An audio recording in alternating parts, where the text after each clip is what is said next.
সেখানে পাকিস্তান আর্মি রেখে যাওয়া সমস্ত আর্মামেন্টস এবং জিনিসগুলো এবং বিভিন্ন ইন্ডাস্ট্রির যে মেশিনারিজ, এগুলো প্রত্যেকটা জিনিস ওরা নিয়ে গেছে।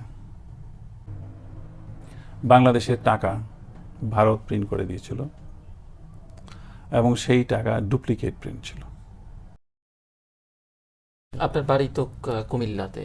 জি, আমার বাড়ি খন্দকার মোশতাক আহমেদের বাড়ি আপনার এলাকায়? বাড়ি দাউদকান্দিতে। আপনিও খন্দকার, উনিও খন্দকার, কোনো রিলেশনশিপ তো নাই? না, আমাদের কোনো রিলেশনশিপ নেই।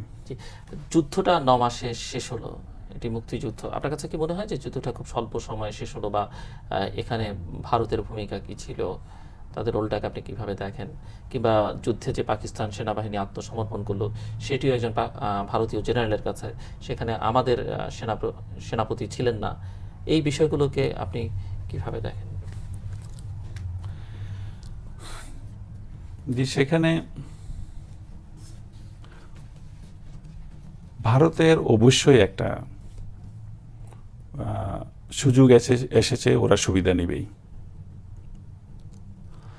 এখন এই মুক্তিযুদ্ধের সংগ্রামে যেমন বলেছি, পাকিস্তানের সেই ডিজার্ম অ্যানাউন্সমেন্টে মুক্তিযুদ্ধে অংশগ্রহণ করাটা for military and paramilitary forces সহজ করে দিয়েছে। সেই জন্য সেই মুক্তিযুদ্ধ যথেষ্ট স্ট্রং হয়েছে।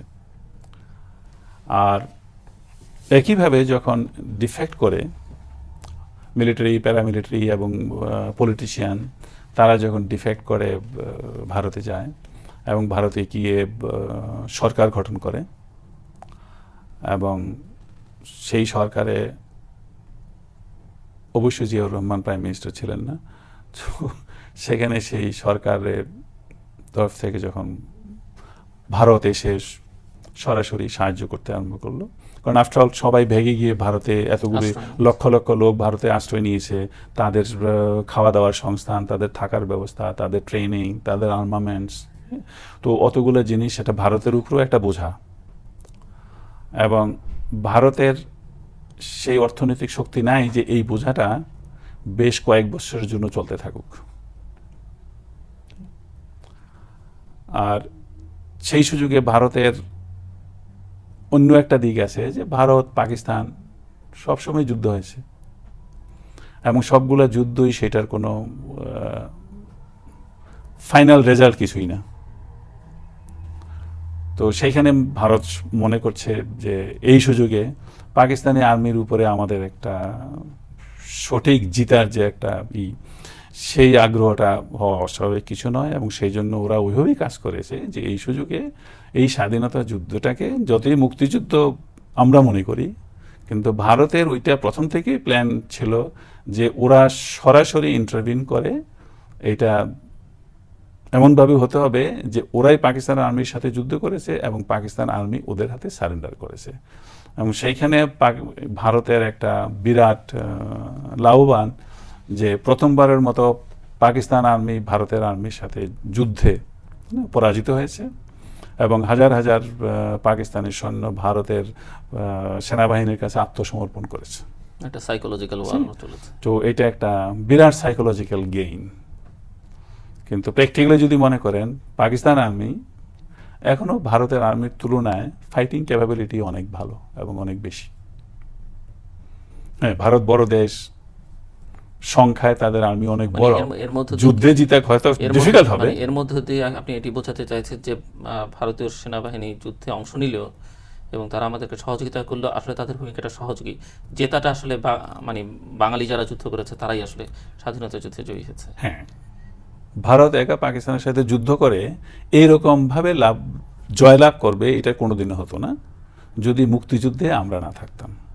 বাংলাদেশের জনগণ ছিল, বাংলাদেশের বেঙ্গলি আর্মি, ইপিআর সবাই ছিল, বাট আপনি তখন বাংলাদেশি জনগণই বলা উচিত। তো সবাই ছিল এবং সবাইরই অংশগ্রহণ ছিল বলে ভারতের আর্মির জন্য বাংলাদেশের ভিতরে ঢুকাটা অতি সহজ হয়েছে। পাকিস্তানের প্রতি যেমন এক ধরনের নানা বৈষম্য বা স্বাধীনতা সংগ্রাম সব মিলিয়ে মানুষের এক ধরনের নেতিবাচক ধারণা রয়েছে, ভারতের প্রতিও আমাদের দেশের মানুষের অনেকেরই একটা নেতিবাচক ধারণা রয়েছে। তো এই ধারণাটি কেন মনে হয় আপনার কাছে, এই যে যুদ্ধে এত সহযোগিতা, এত কিছু করবার পরেও? এবং এই দেখেন, মুক্তিযুদ্ধে এবং এই জায়গায় একটু স্মরণ করা দরকার যে ভারতীয় সেনাবাহিনীর যারা ছিলেন ৭১-এর পরপর, তাদের যে দেশে ফেরত পাঠানো, এখানে যে বঙ্গবন্ধু শেখ মুজিবুর রহমানের যে ভূমিকাটি, সেটিকে আপনি কিভাবে মূল্যায়ন করেন? আমি বোঝাতে পেরেছি আপনাকে? না, সেটা হলো আপনার বঙ্গবন্ধুকে তো পাকিস্তানি ছিলেন, উনি যে ফেরত গেলেন সেটার জন্য। না, উনি তো 10ই জানুয়ারি ফেরত আসলেন বাংলাদেশ, জি। এসে যে ভারতীয় সৈন্যদেরকে ভারতে ফেরত পাঠানো হলো, উইথড্র করতে বললেন উনি ইন্দিরা গান্ধীকে, এই যে ওনার এই ডিসিশনটি, এটিকে কি মনে হয় যে উনি রিয়েলি একজন ন্যাশনালিস্ট এবং দেশের প্রতি উনি কাউকেই ছাড় দিতে চাননি দেশের জন্য? এভাবে দেখেন, অনেকে দেখেন বলে আমি জানতে চাইছি যে আপনি কিভাবে চিন্তা করেন? চলেন, আমিও বিশ্বাস করি উনি তখন পর্যন্ত, যখন উনি প্রথম আসেন তখন পর্যন্ত উনিও সেটা বিশ্বাস করতেন।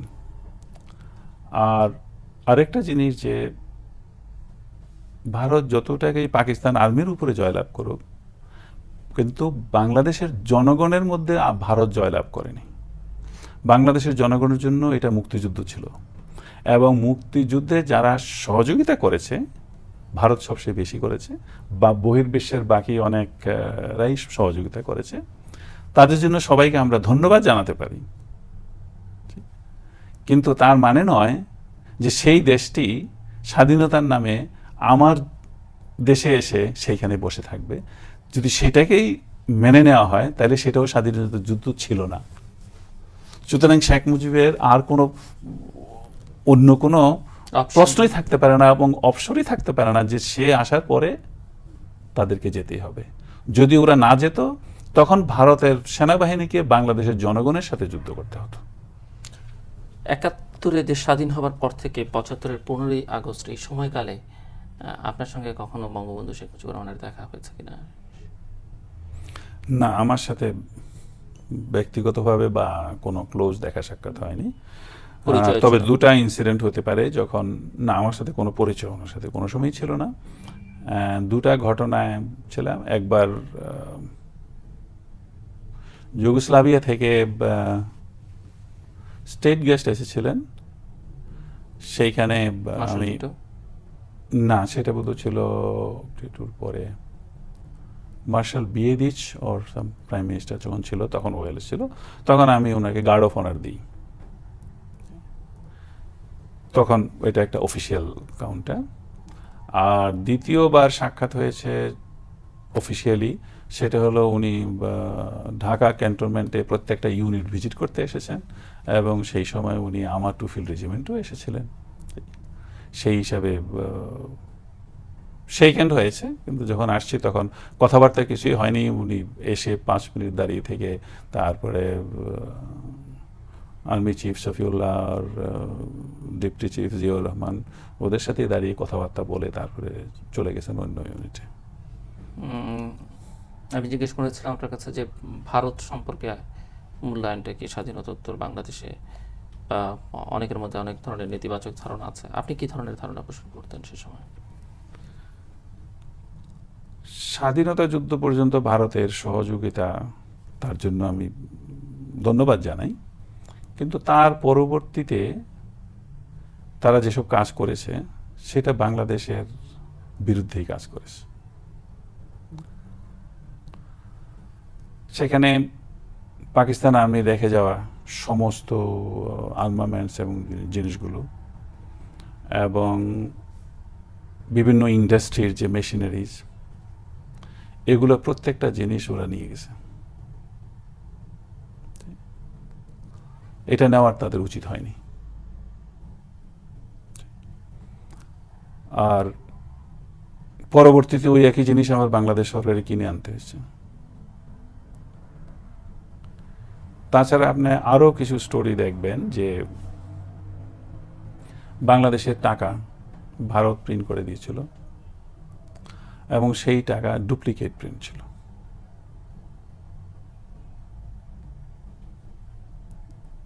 এবং সেখানে সেটা আমাদের অর্থনীতিতে ভীষণভাবে আঘাত করেছে।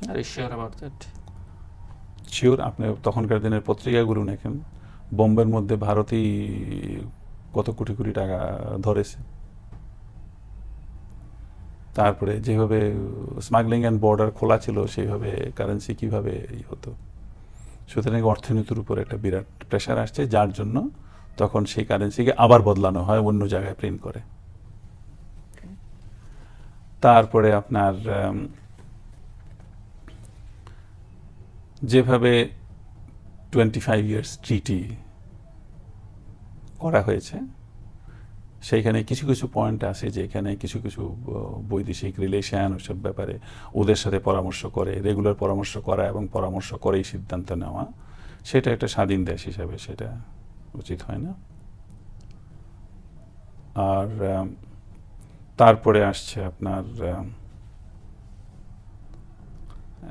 এমনকি স্বাধীনতা যুদ্ধের সময় বিদেশি সরকার যেসব জিনিসপত্র দিয়েছিল, বিশেষ করে ট্রাকস অ্যান্ড বাসেস, যেগুলো যানবাহনের জন্য, ওগুলো ভারত একটাও দেয়নি বাংলাদেশকে।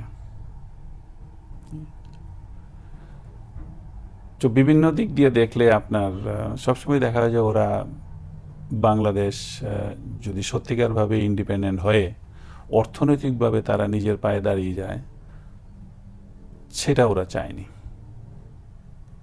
কেন চায়নি বলে মনে হয়? ভারত এত বড় একটা দেশ, বাংলাদেশ একটা ছোট্ট রাষ্ট্র। আমাদের তিন দিক থেকেই তারা এমনভাবে আছে যে বাংলাদেশ কোনো কারণে কি তাদের জন্য কখনো থ্রেট ছিল?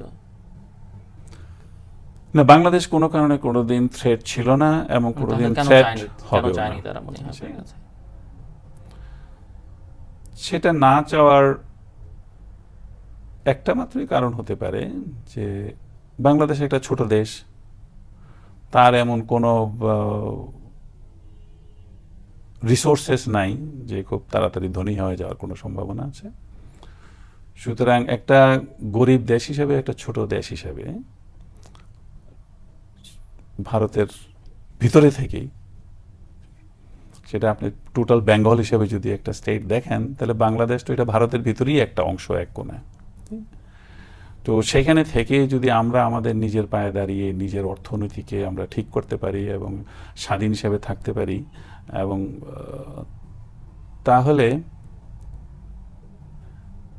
সেটা হয়তো ওরা মনে করে যে এটা একটা মোটিভেটিং ফ্যাক্টর হয়ে দাঁড়িয়ে যেতে পারে, যে তাহলে হয়তো আদার ইন্ডিয়ান স্টেট যেখানে গন্ডগোল চলছে, তাদের সেই ক্যাপাবিলিটি এবং মেন্টাল আরও স্ট্রং হবে যে বাংলাদেশ স্বাধীনভাবে দাঁড়িয়ে থেকে উন্নতি করতে পারলে আমরাও পারবো, সুতরাং আমরাও স্বাধীন হব। এছাড়া আমি তাদের আর কোনো ভয় দেখছি না। আমাদের মুক্তিযুদ্ধের পরে দেশ স্বাধীন হবার পরে যারা স্বাধীনতা বিরোধী ছিলেন তাদেরকে ক্ষমা করে দেয়া, বা যারা যুদ্ধাপরাধী ছিলেন তাদের বিষয়ে সরকারের যে সিদ্ধান্ত, এবং আজকেও বাংলাদেশে যুদ্ধাপরাধীদের বিচার নিয়ে কথা হচ্ছে, আপনি কিভাবে দেখেন এই ঘটনাগুলোকে? দেখেন, একটা দেশে এত লোক, কেউ সিদ্ধান্তে ভুল করতে পারে, কেউ ইচ্ছাকৃতভাবে অনিচ্ছাকৃতভাবে অন্যায় কাজ করতে পারে।